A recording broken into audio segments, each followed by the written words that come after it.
It is Internet Safety Month, and with kids getting out of school this week, now is a very good time to have a conversation about staying safe online. Apple Valley News Now's Monique Ledesma spoke to an expert about how you can help protect the children in your life. When it comes to children on the internet, SARC advocate Samantha Warner says they are seeing a significant increase in online enticement. The National Center for Missing and Exploited Children say they saw a 300% increase in the 3 years from 2020 to 2023. And Warner says when it comes to crimes on the internet, anyone could be a victim. I would honestly say that any child is at risk for being exploited.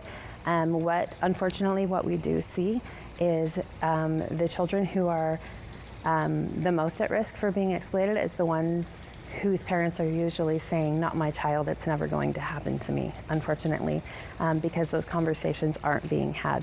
Oftentimes it happens to children whose parents aren't monitoring the devices. When it comes to protecting your child, getting to know what apps or websites they are on is key. Being inside of the apps that they have and making sure the kids are not setting their locations, where they're at, and then making sure that you are aware of who your kids are talking to and knowing all of the settings within those apps. A lot of the gaming apps also have chat rooms within those, and a lot of times what we're seeing is that kids are being exploited within those apps. It's important to set some rules for devices, like keeping them out of bedrooms and being alert for possible red flags that your child might be in over their head. One of those is being very secretive with their device, maybe, parents asking to look at their device, or being secretive, turning it off. Warner also says another vital part of protecting your child is by having those uncomfortable conversations. Kids are in their 12, 13 years old.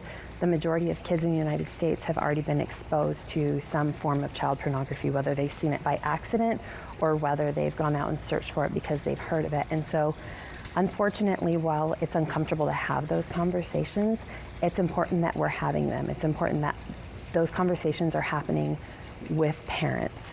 Of course, prevention is key in these situations, and SARC has resources to family to avoid falling victim to predators online.